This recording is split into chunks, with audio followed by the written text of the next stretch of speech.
India रंग बिरंगी संस्कृतियों का देश, अलग अलग धर्मों का संगम, आज एक बढ़ते हुए दाग से जूझ रहा है।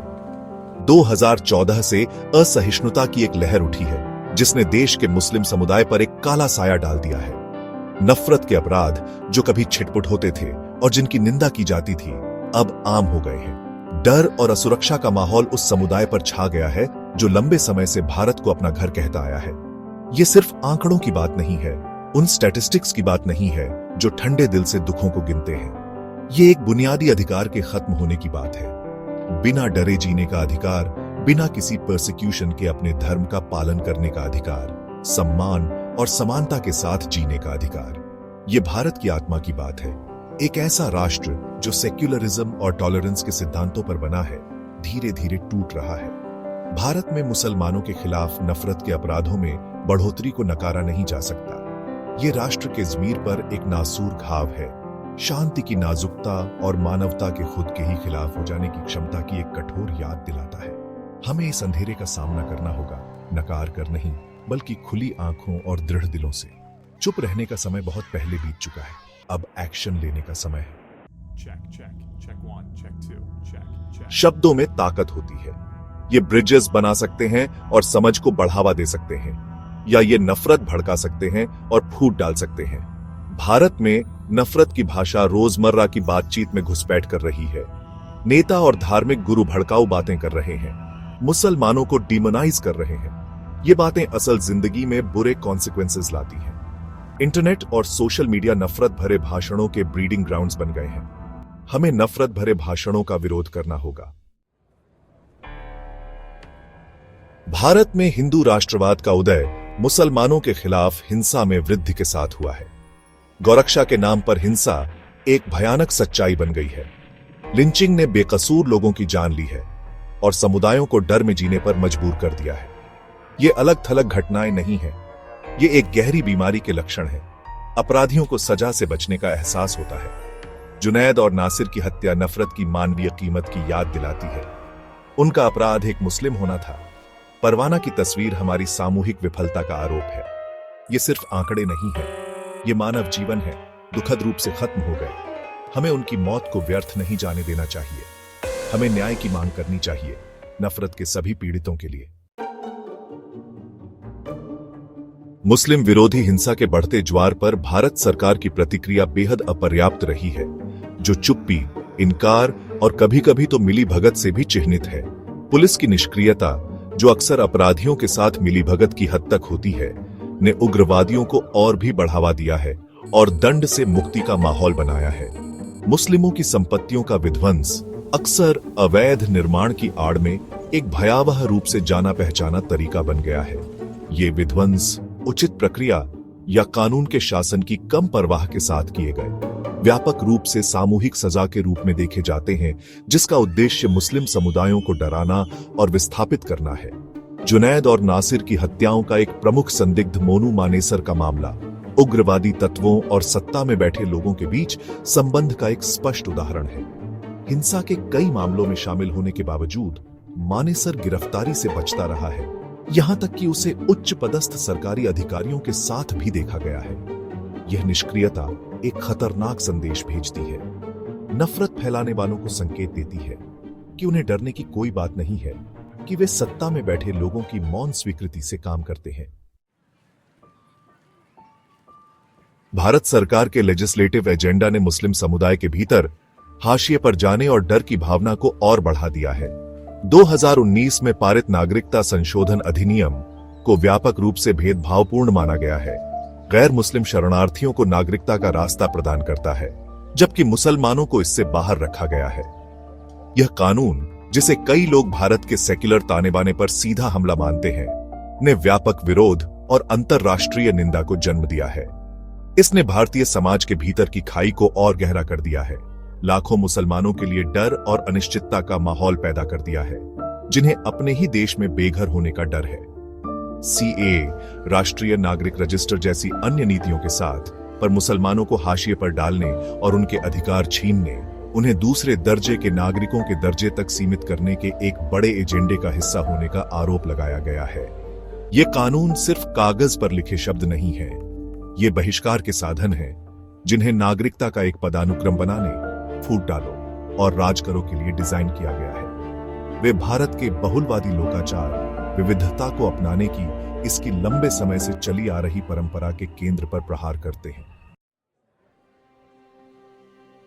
भारत में मुसलमानों के बढ़ते उत्पीड़न के सामने अंतरराष्ट्रीय समुदाय चुप नहीं रहा है। एमनेस्टी इंटरनेशनल और ह्यूमन राइट्स वॉच सहित मानवाधिकार संगठनों ने नफरत के अपराधों और भेदभावपूर्ण नीतियों के बढ़ते ज्वार का दस्तावेजीकरण किया है और इसकी निंदा की है।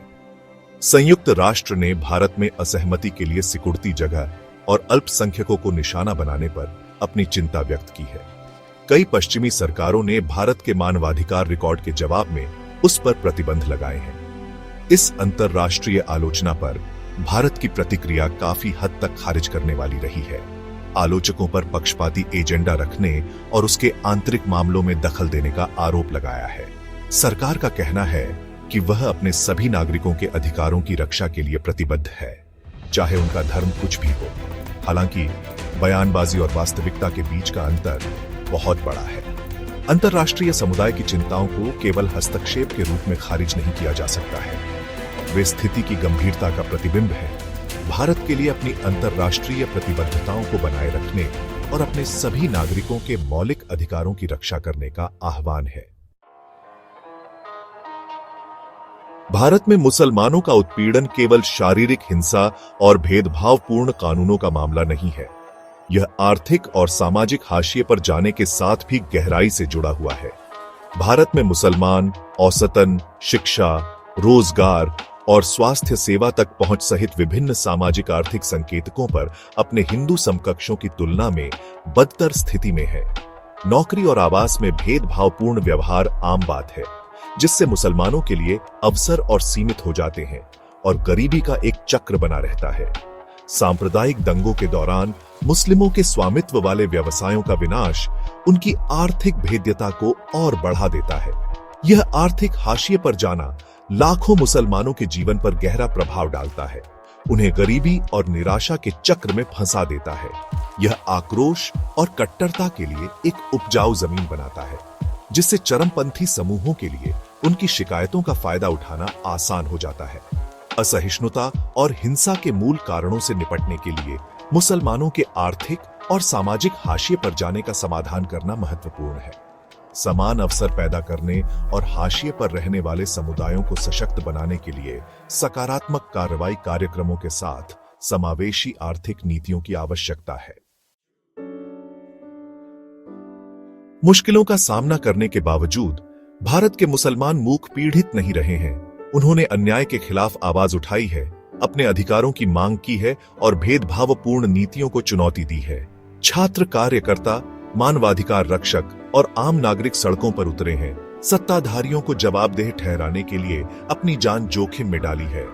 असहमति की ये आवाजें, जो अक्सर राज्य के दमन और धमकी का सामना करती हैं, मानव आत्मा के लचीलेपन, समानता और न्याय के वादे में अटूट विश्वास का प्रमाण है। वे इस अंधेरे समय में आशा की किरण हैं, एक याद दिलाते हैं कि भारी बाधाओं का सामना करने पर भी एक अधिक न्यायपूर्ण और न्याय संगत समाज के लिए लड़ाई जारी है। शाहीन बाग की युवा महिलाओं से, जिन्होंने सीएए के विरोध में सर्दी की ठंड को झेला, लिंचिंग पीड़ितों के परिवारों तक जो लगातार न्याय की मांग कर रहे हैं, इन व्यक्तियों का साहस और दृढ़ संकल्प हम सभी के लिए प्रेरणा है। उनकी कहानियों को सुनने, उनके संघर्षों को स्वीकार करने, उनके बलिदानों का सम्मान करने की आवश्यकता है, क्योंकि उनके लचीलेपन में ही हमें आशा मिलती है। न्याय के लिए उनकी अटूट खोज में ही हमें एक बेहतर भविष्य की संभावना दिखाई देती है।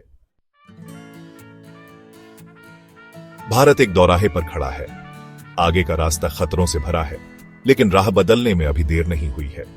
राष्ट्र विभाजन और नफरत का रास्ता चुन सकता है, एक ऐसा रास्ता जो आगे हिंसा और पीड़ा की ओर ले जाता है, या यह एकता और करुणा का रास्ता चुन सकता है, एक ऐसा रास्ता जो बहुलवाद और सहिष्णुता की अपनी समृद्ध विरासत का सम्मान करता है। चुनाव हमारा है। हमें नफरत और विभाजन की राजनीति को खारिज करना चाहिए। हमें अपने नेताओं को उनके शब्दों और कार्यों के लिए जवाबदेह ठहराना चाहिए।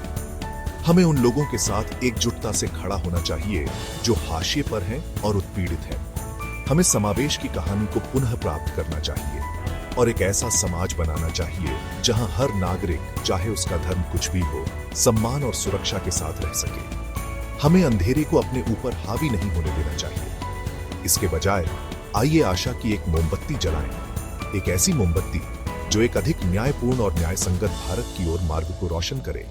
एक ऐसा भारत जहां सभी के अधिकारों की रक्षा की जाती है, जहां विविधता का जश्न मनाया जाता है और जहां धर्मनिरपेक्षता और सहिष्णुता के सिद्धांत सर्वोच्च है।